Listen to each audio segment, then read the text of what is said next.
Shalom sahabat podcast HKBP Kebayoran Baru. Senang sekali pada hari ini kita kembali berkumpul untuk mendiskusikan hal-hal yang relevan untuk Napaso HKBP Kebayoran Baru. Pada hari ini kita akan mengangkat topik sulit mencari pekerjaan, kompetensi apa yang harus dimiliki oleh pemuda Kristen. Perkenalkan sebelumnya, saya Angela Tambunan sebagai host kita pada hari ini. Tentunya tidak sendirian, saya ditemani oleh Bang Gladio Tobing. Selamat datang Bang. Oke, mungkin Bang Gladio persilakan untuk memperkenalkan diri. Halo teman-teman semua, perkenalkan aku Gladio Tobing dari Naposo HKBP Kebayoran Baru. Nah, hari ini aku sebagai narasumber untuk sulit mencari pekerjaan, di mana aku sebagai IT di yang mana aku sudah memegang tim juga sih di bank ini. Untuk keseharian aku mungkin ya seperti biasa mengerjakan project-project ya, project-project di bagian IT perkreditan ya terutama. Terus untuk hobi sendiri aku suka olahraga seperti itu. Dan mungkin untuk podcast kali ini bisa membantu kali ya teman-teman Naposo ya terutama ya. Yang saat ini lagi sulit banget mencari kerja di mana kan kayak kondisinya tuh lagi nggak bagus banget gitu. Kondisi ekonomi. Iya, seperti itu paling Angel. Oke. Nah, kalau untuk Angela sendiri kira-kira gimana nih? Apa nih kesibukannya? Kalau aku sendiri sekarang bekerja di bidang konsultan hukum Bang, di salah satu law firm di daerah Jakarta Selatan. Sebelumnya aku juga baru menyelesaikan nggak baru lah ya, udah 1,5 tahun lalu gitu. Aku menyelesaikan studiku di salah satu universitas di Belanda gitu Bang, untuk masters gitu. Wow, mantap ya. Kalau kesibukan Mas sekarang sibuk lembur Bang. Sama lah kita. Sama lah. Gitu. Bisa langsung kita mulai aja ya. Silakan Angel. Oke, ini lumayan topiknya dengan harapan membantu ya untuk Naposo HKBP Kebayoran Baru gitu ya. Yang pertama, ini pertanyaan yang lumayan common ya. Nilai IPK tinggi, aktif pelayanan, rajin berdoa, tapi tetap menganggur. Di mana letak masalahnya? Letak masalahnya itu yang paling utama itu cuma satu. Karena anak-anak sekarang itu memiliki sifat yang idealis menurutku. Idealis gimana tuh Bang? Boleh dielaborasi? Idealis banget nih ya. Karena kenapa? Menurutku ya, untuk di generasiku yang sebelumnya ini, aku bisa bagi bahwa generasi sekarang itu dibagi jadi dua lah. Ada aku kebetulan generasi Z juga nih. Iya, iyalah. Nah, ada generasi Z yang tahun 90-an, ada generasi Z yang tahun 2000-an. Betul. Nah, kalau yang ku perhatiin itu generasi Z yang tahun 2000-an itu mereka cukup merasa bahwa oke, gue nih udah lulus dari PTS atau PTN top 3 nih atau top 5 nih. Dan mereka merasa bahwa wah, ini gue kalau misalnya nggak dapet company yang bagus nih, bahaya nih, teman-teman gue nanti gimana nih, mencibir. Terus juga kayak mereka merasa bahwa gue udah capek-capek kuliah, IPK gue udah tinggi, terus gue dapet perusahaan yang biasa-biasa ya dengan mungkin bisa dibilang kayak salary yang nggak mumpuni. Betul. Untuk sebagai orang starter dan sebagai orang yang benar-benar baru memulai pekerjaan, kita tuh kayak terus meminta kepada Tuhan kayak, oh gue udah aktif pelayanan ini, Tuhan pasti kasih lah gue perusahaan yang bagus. Jadi bisa cepet lah gue dapat kerjaan, toh juga gue juga giat kok belajar juga, iya gue bisa menyeimbangkan juga dengan kuliah dan juga pelayanan gue. Tapi menurutku kalau udah sampai di tahap mereka tuh masih pilih-pilih, itu belum tentu bisa dapat ini sih. Betul, apalagi dengan kondisi ekonomi sekarang ini ya Bang. Betul. Setiap tahunnya tuh ratusan ribu sarjana gitu keluar dari perguruan tinggi gitu. Jadi menurutku bahkan kayak dengan IPK tinggi saja itu nggak bisa menjamin gitu loh untuk dapat suatu pekerjaan yang ideal gitu misalnya untuk dia gitu. Kadang mungkin kita harus sedikit lebih fleksibel kali ya Bang. Betul. Karena kalau boleh sedikit sharing nih ya, kalau mengenai keidealan, kalau linear dengan jurusanku ya, sistem informasi itu, sejujurnya itu aku lebih linear ke seorang bisnis analis atau project management lah kalau di IT ya. Itu bagian manajemen dokumentasi. Tapi pada saat aku memulai starting untuk new career, jadi aku melihat bahwa di job portal dan juga kebutuhan-kebutuhan pasar tuh sekarang lagi banyak butuh yang semua orang butuh yang coding nih, semua orang butuh yang bisa memprogram nih. Ya udah pada akhirnya aku merasa bahwa kalau misalnya gua hanya berpikir di satu sisi doang, itu nggak akan dapat gue sampai sekarang. Ya. Jadi menurut gue kita masuk dulu aja, dan di dalam itu mungkin kita bisa memperluas pembelajaran kita. Betul. Dengan cara kayak kita misalnya mau masuk ke bagian bisnis analis atau misalnya project management, itu bisa banget. Seperti itu. Setuju. Berarti memang poinnya kita harus fleksibel. Betul. Okay. Mungkin kita bisa lanjut ke pertanyaan selanjutnya nih. Boleh. Masih jadi pertanyaan dasar juga. Apakah perusahaan saat ini lebih membutuhkan skill daripada ijazah? Perusahaan saat ini tuh menurutku itu masih bisa dikatakan linear lah, karena bagaimanapun juga ijazah itu jadi syarat utama untuk let's say kayak corporate company. Betul. Gitu. Walaupun kayak sekarang banyak juga bisa dikatakan pekerjaan remote worker, tapi kan sebagai start career itu menurutku lebih baik ke corporate company ya. Ibarat kata kita bisa tahu lah strukturnya seperti apa gitu, dan mereka lebih fokus untuk ijazah. Kalau misalnya mereka baru tamatan SMK sekalipun juga mereka pasti melihat ijazah. Baru setelah itu, setelah lewat pintu ijazah dan dokumentasi di corporate itu, ya mereka baru bisa lihat skillnya. Skillnya itulah nanti yang dilihat oleh tim usernya itu sendiri. Seperti itu. Apakah mereka sesuai dengan kebutuhan yang di timnya mereka, seperti itu. Atau mungkin mereka bisa diletakkan ke tempat-tempat lain, sektor-sektor lain. Karena terkadang kayak di timku itu sendiri,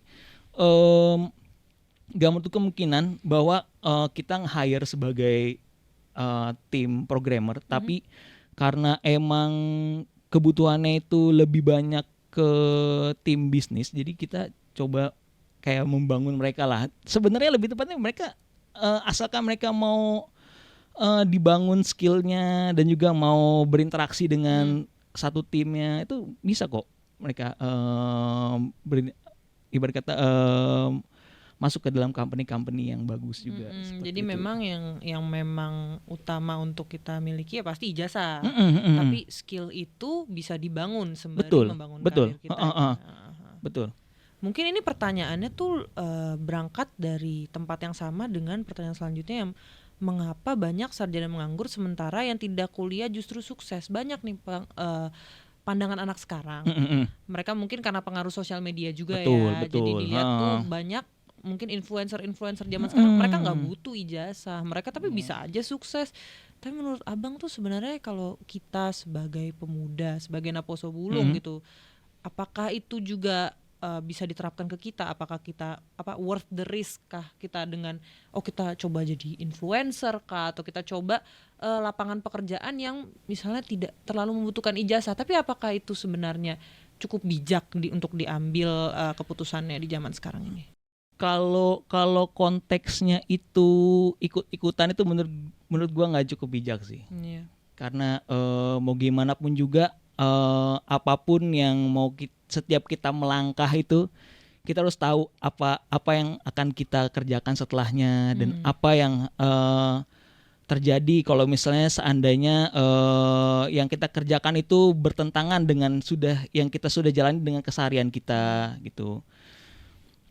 Jadi terkadang orang-orang tuh melihat dari sisi enaknya selalu sih. Kalau misalnya di sosial media, gua akuin semua orang kayak misalnya banyak influencer udah lu nggak perlu ijazah lah. Udah kalau menurut gua ijazah itu perlu, karena itu membangun pola pikir ya guys ya. Jadi untuk yang orang-orang nih yang bilang bahwa nggak perlu sekolah, nggak perlu ijazah, itu perlu bro, serius. Karena itu ijazah itu bukan soal kertasnya itu, tapi soal apa ya, pola pikir yang dibangun saat kita bersekolah, Betul. berkuliah gitu-gitu. Itu sih paling. Oke, setuju sih Bang, setuju. Memang bahkan ini udah bukan kita aja yang mengasumsikan dengan melihat hasil dari influencer ya, tapi banyak influencer yang secara belak-belakan bilang bahwa sekolah itu udah nggak penting. Iya, betul. Yang mana itu sangat mengecewakan ya justru ya. Betul. Itu justru malah tujuannya tuh jadi bertolak belakang dengan kita yang mau membangun pemuda. Betul. Justru orang-orang ini mau merusak generasi-generasi ke depan dengan menganggap sekolah itu nggak penting. Iya, betul. Itu kan sangat disayangkan ya. Kalau misalnya mereka mau kayak melihat, oh gua nggak worth it, cuman dikit dong, dia ambil dari sisi lainnya sih, kayak ya ambil kayak membangun karakternya itu, mungkin membangun organisasi komunikasi. Betul. Kayak seperti Angel kan, sepertinya aktif sekali di organisasi ya. Iya. Tapi iya aku akuin sih memang kalau bukan karena organisasi dan juga organisasi terlepas dari yang kita jalani di kuliah ya, di gereja juga betul. loh. Itu tuh membangun kita sebagai pribadi untuk menghadapi dunia kerja. Ya. Karena cara kita berkomunikasi sama orang sepantaran, terus tapi nanti kita belajar gimana komunikasi sama misalnya kalau di gereja amang, inang, para halado, amang, inang, pendeta, itu bisa kita terapkan di dunia kerja nanti untuk berkomunikasi sama atasan, senior. Hal-hal seperti itu tuh yang mungkin tidak bisa kita dapatkan kalau kita memang ya udah bergantung sama skill kita sendiri aja. Itu tuh menurutku tidak bisa digantikan lah pengalaman-pengalaman seperti itu, baik di kuliah maupun di gereja gitu ya Bang ya. Betul. Mungkin concern selanjutnya nih, ini juga lumayan sering dibincangkan ya. Benarkah anak gereja itu sering kalah bersaing di dunia kerja, dan apakah Tuhan bisa membuka pekerjaan tanpa orang dalam?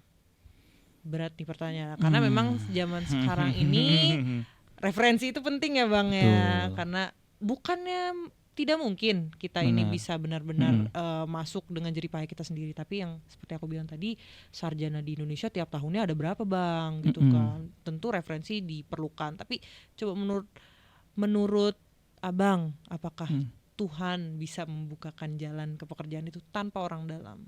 Ini berdasarkan dari pengalamanku juga ya. Karena untuk my first work itu dia aku itu memang bisa dikatakan ditawarkan lah oleh teman ya. Cuma bukan berarti kayak ditawarkan langsung masuk gitu. Tetap juga aku melalui fase-fase yang dimana harus ikut tes, ikut interview, dan kawan-kawan ikut seleksi, dan kawan-kawan juga. Menurutku kalau kata kalah bersaing itu sebenarnya tidak ada kalau misalnya kita belum mencoba. Betul.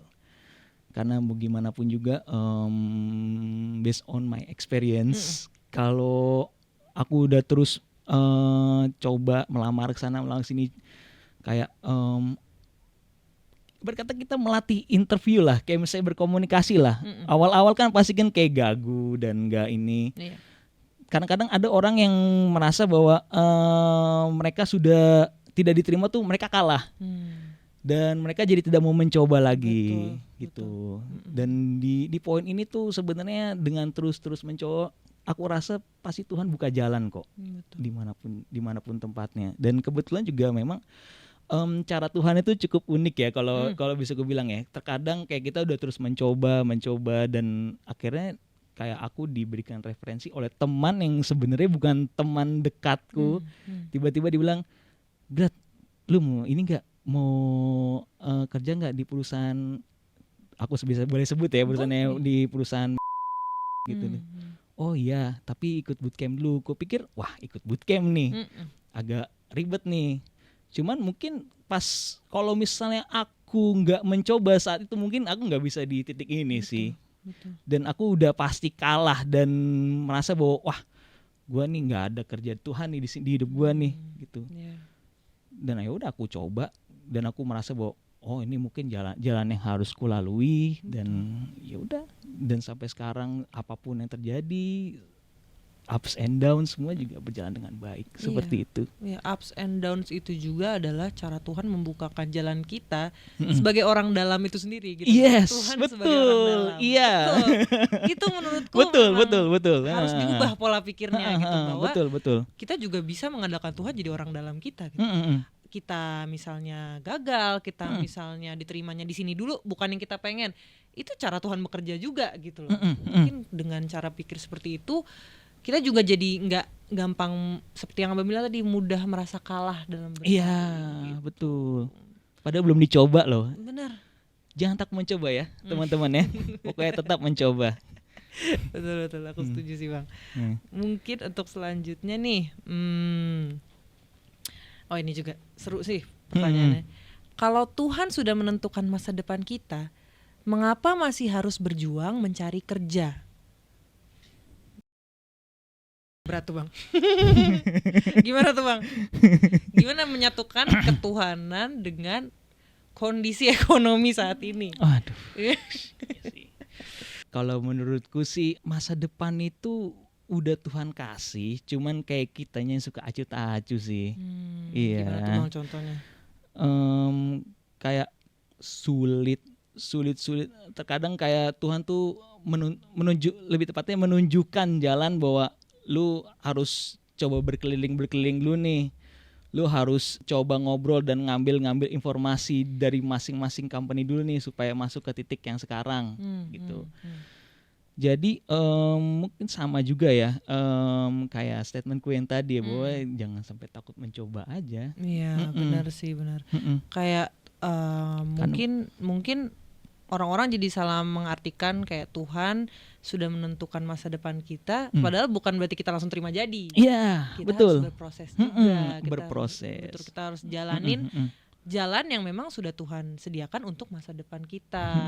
Jadi itu alasan kenapa kita tetap harus kerja keras mencari pekerjaan ini gitu di masa sekarang. Ya mungkin kalau mau boleh berbagi pengalaman ya, kalau sampai sekarang ini aku harus melewati banyak fase, apalagi kayak udah bisa dikatakan company keempat ya sekarang ini ya. Yang aku harus kerja lembur dan kerja ya kalau anak-anak zaman sekarang tuh bilangnya kerja rodi lah ya. Overwork. Ya. Terus juga kayak kerja di tempat yang jauh juga pernah, dan juga kerja di tempat-tempat yang ya aku ambil pengalamannya. Dan terkadang sampai di titik ini aku juga sempat berpikir bahwa wah ternyata memang jalanku itu harus kayak mau ke Blok dari rumahku ke Blok M itu harus ke Bogor dulu. Baru ke Blok M gitu. Benar. Iya. Harus ngambil ini KRL dulu kita. Padahal bisa aja naik Transjakarta. Bisa aja, benar. Jalannya ambil KRL dulu. Betul. Bisa sih. Selanjutnya, benarkah banyak pemuda Kristen salah memilih jurusan sehingga sulit mendapatkan pekerjaan? Ini yang menurutku bisa dikatakan jadi concern juga ya. Kadang-kadang orang itu lebih menginginkan masuk PTN kayak misalnya, padahal jurusannya jurusan yang itulah yang sulit-sulit lah gitu. Tapi mereka tidak memikirkan untuk kedepannya seperti apa. Karena aku juga selalu ngobrol-ngobrol sama teman-teman kayak brainstorming lah, gimana sih kok lu bisa masuk ini, karena mereka bilang bahwa gue tuh bukan memilih dari universitasnya, tapi memilih dari jurusan yang pengen gue bertanggung jawab ke depannya seperti apa gitu. Pun juga sebenarnya mengenai salah jurusan itu, semisal ada temanku juga, teman satu kampus, dia itu jurusan IT tapi sekarang jadi digital marketing. Iya. Itu caranya gimana?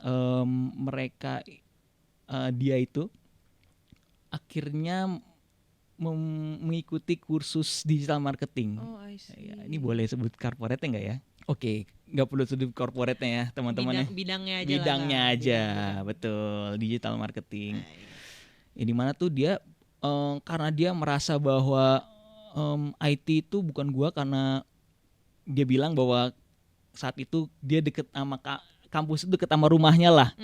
Jadi makanya dia pilih ke kampus itu, dan di kampus itu tuh yang mencolok itu adalah jurusan IT, akhirnya dia pilih itulah. Nah, dia coba berusaha.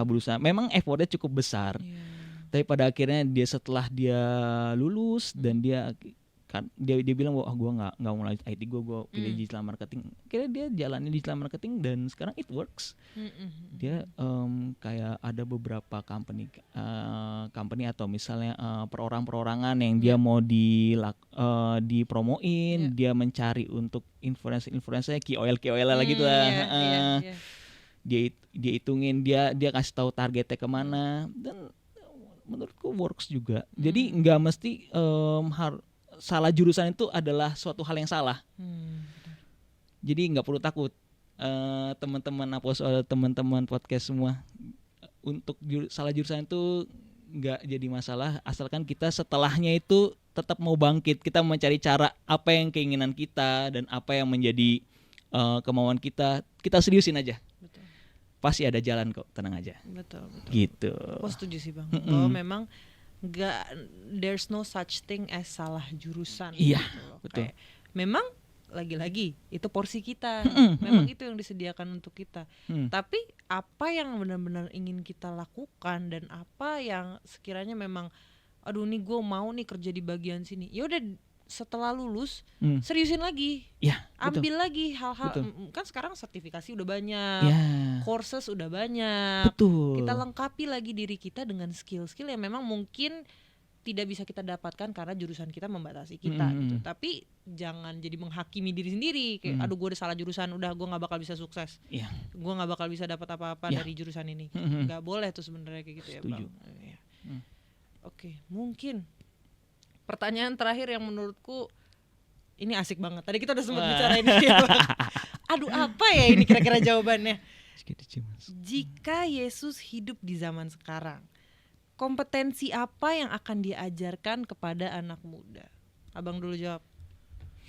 Wah, ini jujur ini kalau di kuliah ini pecahan 5 SKS nih. Susah ini. Kompetensi apa yang dia bisa ajarkan ya kepada anak muda itu, ini mungkin ada juga ya udah diajarkan juga di Alkitab bahwa kerendahan hati itu paling utama.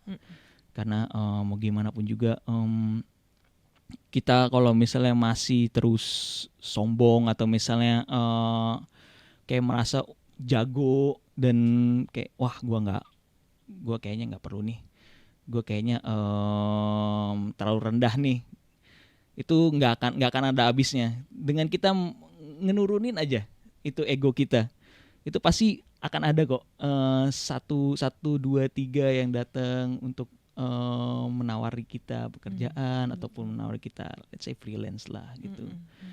Kayak sekarang kan anak-anak apalagi Gen Z tahun 2000-an ya. 2000-an menuju Gen Alpha lah. Ngerti. Itu mereka tuh merasa bahwa aduh, kayak ini banyak juga sih kasus bahwa mereka beranggapan bahwa gue udah kerja di A tapi dengan gaji UMR. Terus mereka mikir bahwa lah gue gaji UMR ngapain? Sementara gue dikasih orang tua gue tuh lebih dari UMR. Waduh, kesombongan seperti itu. Jadi nggak punya lagi sifat rendah hati mereka. Benar. Menurutku kalau ajaran yang saat ini harus disentil lah gitu, kerendahan hati itu sih. Setuju banget. Padahal pengalaman itu lebih penting, please. Iya, aku setuju sih Bang. Itu. Kadang-kadang omongan-omongan seperti itu kayak aduh, kok nggak bersyukur kita ini gitu. Maksudnya ya gimana, nggak mungkin juga tiba-tiba lulus gaji 2 digit, itu juga mustahil. Itu juga mustahil gitu loh. Kadang mungkin rendah hati dan apa ya, ajaran Kristus yang lain ya bersyukur. Iya, bersyukur. Benar. Memang bersyukur dengan apapun yang sudah diberikan oleh Tuhan gitu, dan apa yang sudah menjadi porsi kita merasa cukup gitu. Dan juga misalnya perumpamaan lainnya yang ini yang talenta Bang, tahu nggak Bang? Oh, tahu. Talenta yang Ada orang yang diberikan 5 talenta, Betul, tapi betul. dia nggak digunakan, ya udah itu akan terkubur aja. Tapi ya Betul. satu talenta yang dia bener-bener diolah terus dan dia Ya. bakal berkembang dan lebih besar lagi. Iya, Mm-mm. itu bisa diibaratkan mungkin ya Mm-mm, di mm-mm. dunia kita sekarang ini. Mungkin ada orang lain yang misalnya udah lulus terus dia langsung keterima di big firm gitu yang top 4 gitu. Iya, ha-ha. Ibaratnya impian semua orang lah Betul, gitu. betul. Itu tidak menutup kemungkinan dia bisa kalah sama orang yang mungkin sekarang masih mungkin gajinya di bawah UMR gitu. Ada kan, masih ada yang realistis aja zaman sekarang ini kan. Itu enggak, kalau memang si orang ini mau mengembangkan, dia bersyukur dulu apa yang dia miliki. Betul. Dan dia mau mengembangkan itu, bukan tidak mungkin dia bisa mengalahkan orang yang memang sejak awal ini sudah sangat beruntung. Iya, betul. Sudah diberikan lebih oleh Tuhan. Iya, betul. Tapi itu semua akan percuma kalau diberikan lebih, tapi dari kitanya itu tidak mau mengembangkan itu, tidak bersyukur, betul. dan tidak mau explore lebih lagi dengan apa yang sudah diberikan oleh Tuhan. Tepat sekali, itu dia Angel. Itu bagus sih sebenarnya teman-teman. Mungkin itu bisa kita ambil sebagai poin kita pada hari ini ya Bang ya, bahwa memang dalam menghadapi kesulitan ekonomi lah ya sekarang ini, indis ekonomi lah kalau kata orang-orang zaman sekarang. Iya, betul. Indis ekonomi gitu. Yang kita perlukan itu memang kerendahan hati tadi satu, rasa bersyukur, dan tetap mau mengembangkan diri. Tepat sekali. Untuk explore. Mungkin Bang Gladio ada closing statement. Asik. Closing statement. Ini biar kayak podcast beneran kita Bang. Oke. Closing statement Bang. Oke, teman-teman semua, teman-teman podcast HKBP Kebaran Baru, mungkin closing statement dariku, apalagi teman-teman yang belum dapat pekerjaan ya, jangan takut mencoba, selalu bersyukur apa yang sudah kita dapatkan, ambil sisi positif dari setiap pekerjaan yang kita lakukan, dan tidak ada pokoknya yang namanya salah jurusan lah. Kalau misalnya emang kita mau pilih ke tempat yang lain, kita coba setelah kita tuntaskan dulu apa yang sudah kita mulai, lalu kita cari lagi entah courses lah atau misalnya apa yang ada di luar sana ya, di LinkedIn, ada di manalah, di situs-situs courses lain. Karena satu kata, semua itu pasti ada jalan, Tuhan pasti akan menyertai kita semua. Amin. Amin. Baik. Hebat banget Bang Gladio. Baik, kalau begitu mungkin sudah selesai topik kita pada hari ini, sudah bisa kita cukupkan sesi kita. Saya Angela Tambunan. Saya Gladio Tobing. Dan kami berterima kasih sudah menemani podcast kita pada siang hari ini. Sampai bertemu di sesi selanjutnya. Shalom.